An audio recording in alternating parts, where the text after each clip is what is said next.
살아라. 아마 이런 소원한 그런 소망을 가지고 레이라는 이름을 그렇게 지어줬을 거예요.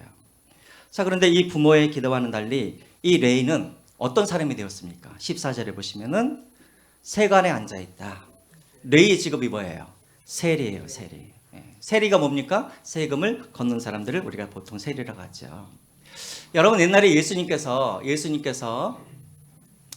사시던 그 당시에는 유대인들이 로마로부터 정복을 당하고 있었었죠.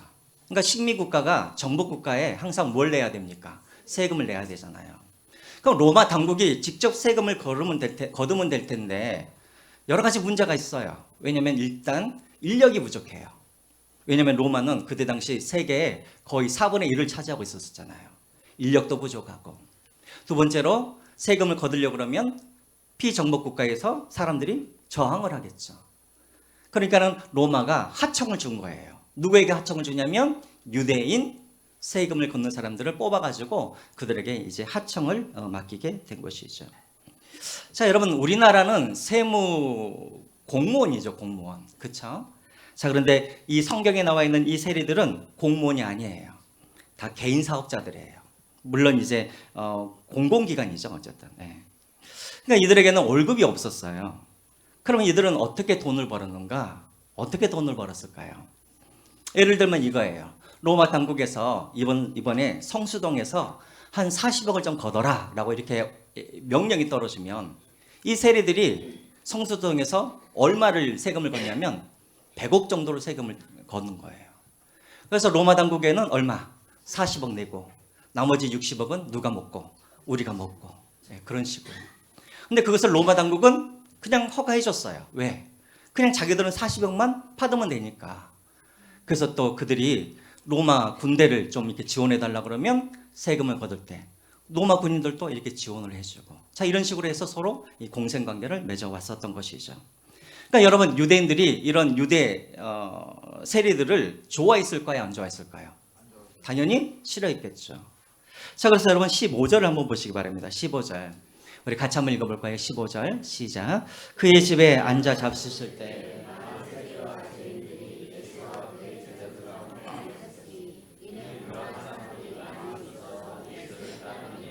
항상 여러분들이 복음서를 보시면 세리 다음에는 항상 어떤 단어가 항상 따라오냐면 죄인이라는 단어가 항상 따라와요. 그러니까 유대인들의 시각으로 보면 세리들은 누구였냐면 이들은 죄인이었어요. 그래서 여러분, 우리가 전에도 삭개오 제가 한번 설교할 때 말씀드렸지만 사람들이 삭개오의 집이라고 말하지 않고 누구의 집이라고 그래요? 죄인의 집이라고 그렇게 말을 하죠. 그러니까 유대인들은 이 세리들을 죄인 취급을 했어요. 죄인이니까 이들은 성전 출입이 가능했을까요? 못했을까요? 성전 출입도 가능하지 않았어요. 또 이들은 회당에도 들어갈 수가 있었을까요? 못 들어갔을까요? 회당에도 들어갈 수가 없었어요. 그러니까 여러분 한번 생각을 해보세요.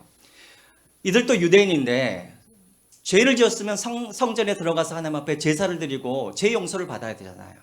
근데 세리들은 성전 출입이 불가능하게 되어 있습니다. 성전 출입이 허용되어 있지 않으니까 이들은 항상 죄인으로 사는 거예요. 그래서 여러분 항상 복음서를 보면은 세리 다음에 항상 죄인이라 이렇게 나와 있는 것이죠. 자, 그런데 이제 바로 이 세리를 예수님께서 찾아가셔서 이 세리에게 뭐라 그러냐면 나를 따라오라 라고 말씀을 하세요. 14절에 보면. 그랬더니 이 세리가 고민하지 않고 어떻게 예수님을 따라가는 거예요. 자, 그런데 이제 문제가 하나 생겼어요. 어떤 문제가 생겼냐면 우리 15절 다시 한번 볼까요? 15절. 15절을 보시면 그의 집에 앉아 잡수실 때 많은 세리와 죄인들이 예수와 그의 제자들과 함께 앉았으니 라고 되어 있죠.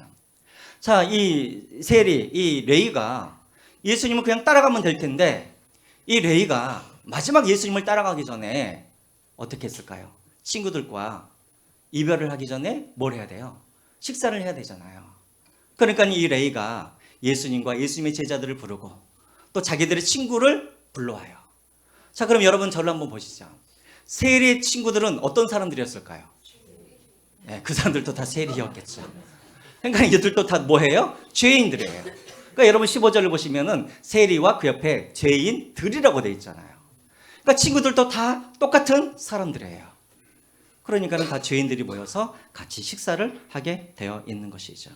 자, 근데 문제는 뭐냐면 예수님만 가서 식사를 하면 될 텐데 예수님과 함께 누구들도 함께 식사를 하고 있습니까? 제자들도 함께 식사를 하고 있는 거예요. 자, 여러분, 여러분들이 만약에 제자라고 한번 생각을 해보세요. 여러분들이 제자들인데 지금 세리의 집에서 죄인들과 함께 식사를 하고 있어요. 자, 여러분들의 심정이 그때 어땠을까요? 세리의 집으로 들어갈 때 이 베드로와 이때는 아마 4명 정도였을 거예요. 그 정도의 제자들이 세리의 집으로 들어갔을 때 이들의 마음이 어떤 마음이었을까요? 야, 오늘 랍스타가 나오나? 아니면 오늘 무슨 이렇게 삼겹살이 나오나?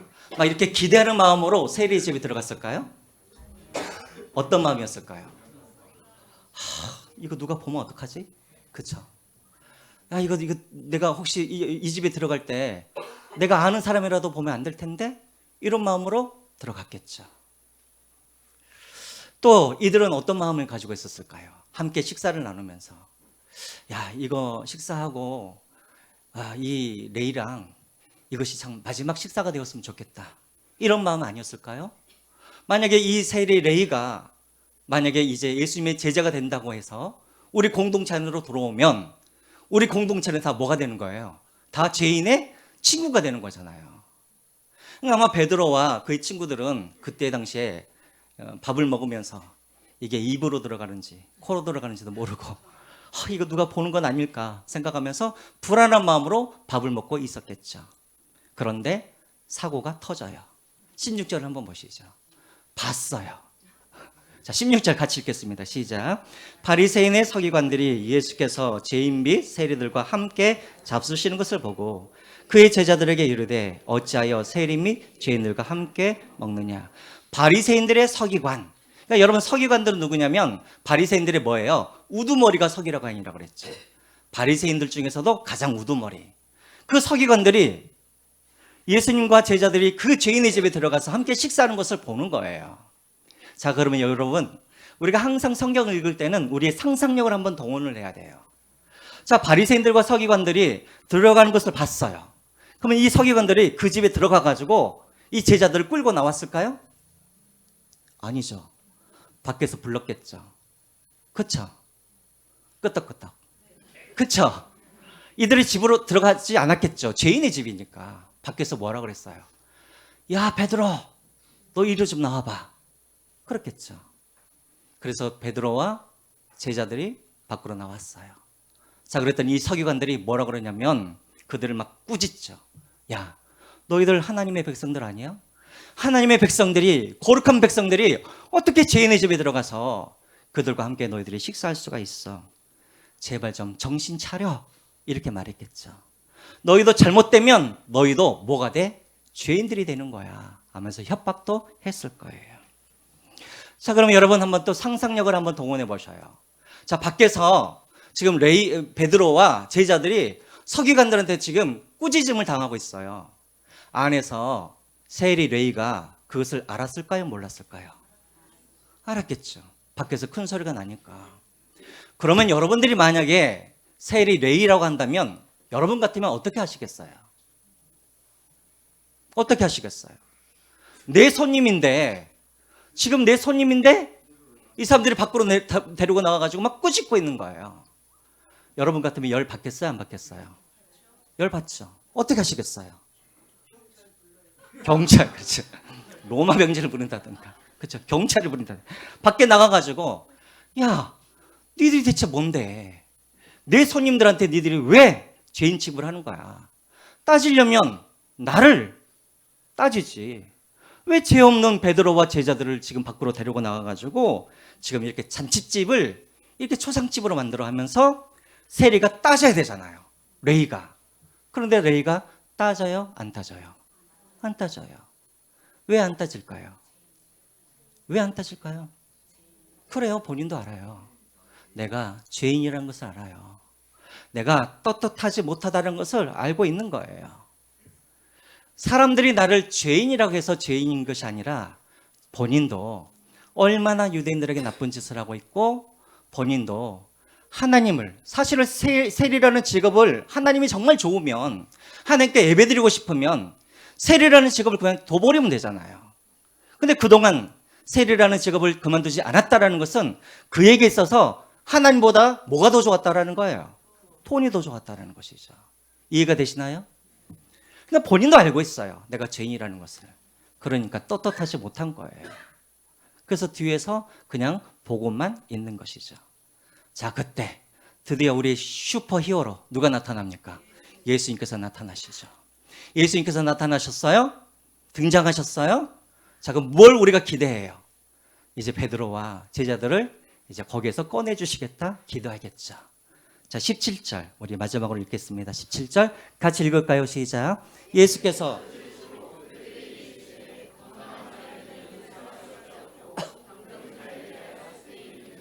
나는 의인을 부르러 온 것이 아니요 죄인을 부르러 왔느니라 하시니라. 아멘.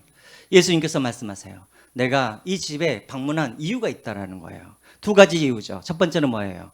건강한 자에게는 뭐가 쓸 데가 없고, 예. 그리고 나는 누구를 부르러 왔다라는 거예요? 죄인을 부르러 왔다라는 거예요. 자, 그럼 여러분 잘 보세요. 예수님께서 지금 밖에서 소리 나는 밖에서 시끄러운 소리가 나니까 들으시고 나가신 거예요. 자, 그러면 여러분들이 만약에 예수님이라고 생각한다면 여러분 같으면 그 바리새인들에게 서기관들에게 뭐라고 말씀하시겠어요? 예? 독사의 자식들이라고요? 뜬금없이. 저 같으면 이렇게 말을 할 거예요. 야, 직업이라는 게 다 평등한 거 아니냐. 이 사람도 자기 혼자 먹고 살려고 그랬겠느냐. 직업이라는 게 다 평등하다. 그러면서 이 사람은 죄인이 아니다. 이렇게 말씀해 주시면 좋잖아요. 그렇죠?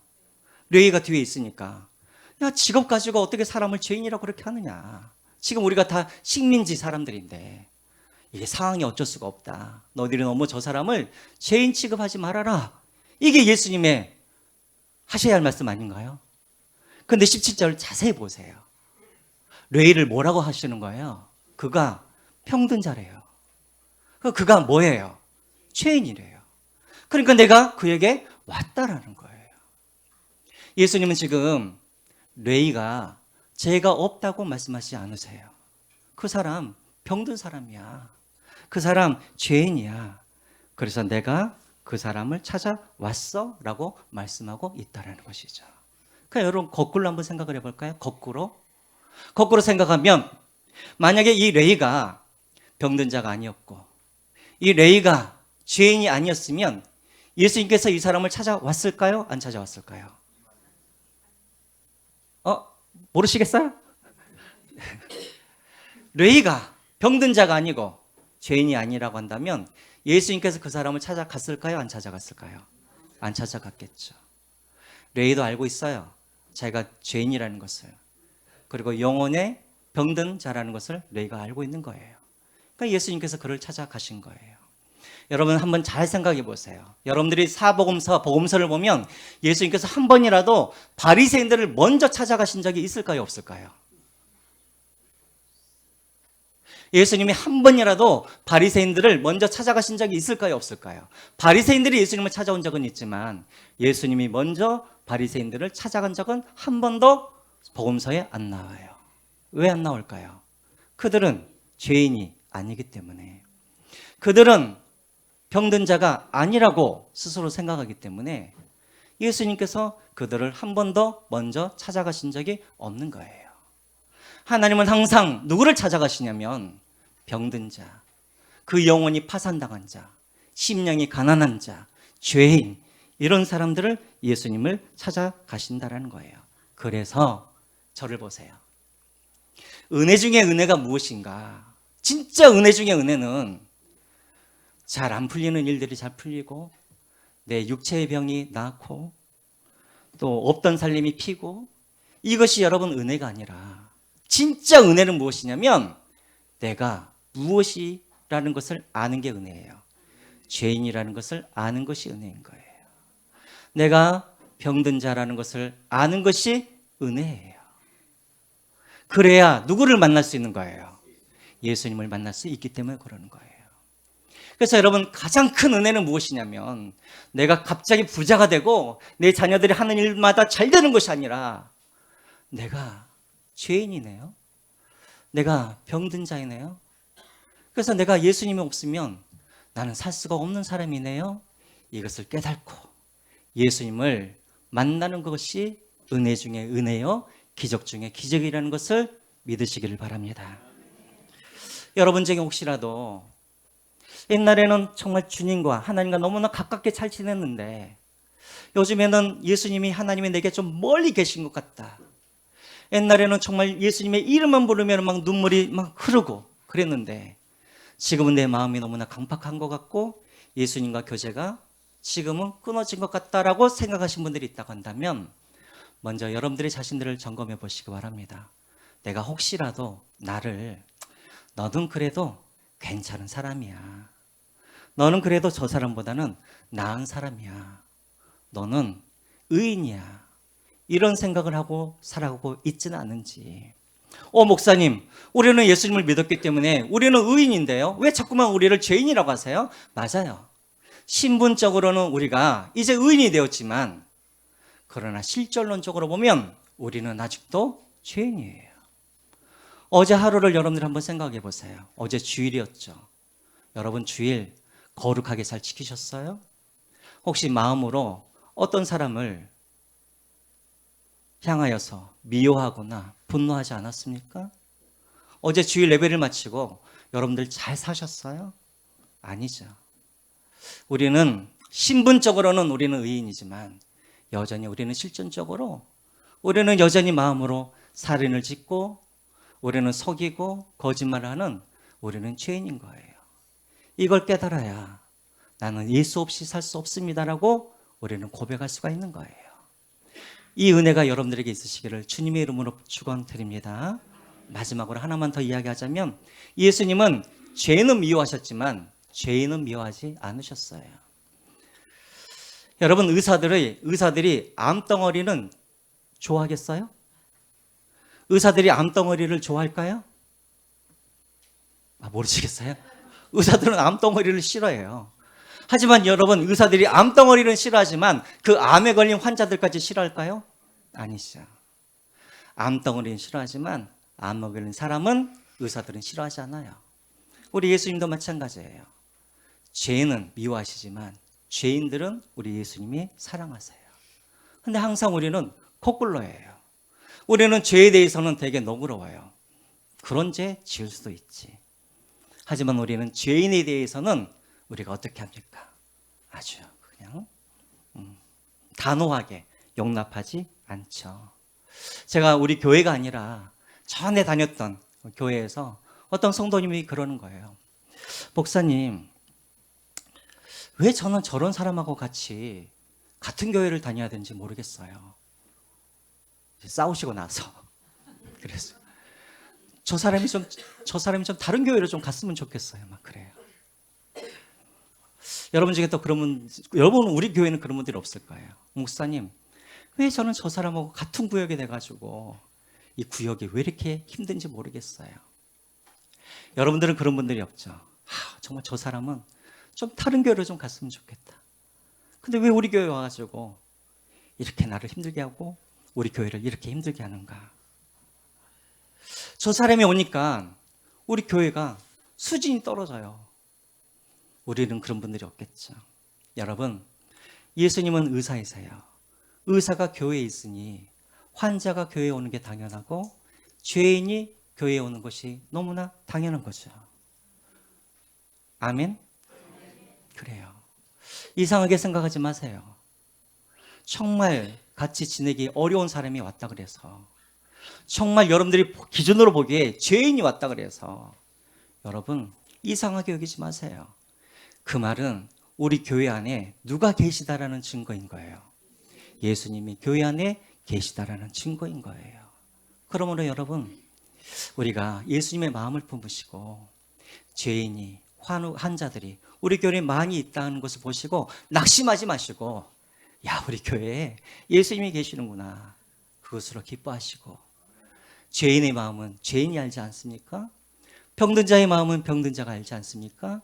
예수님의 마음으로 서로를 품어가고 함께 예수님을 만나고 함께 예수님의 치유와 회복의 은혜를 경험하시는 저와 여러분들이 되시기를 주님의 이름으로 부탁드립니다.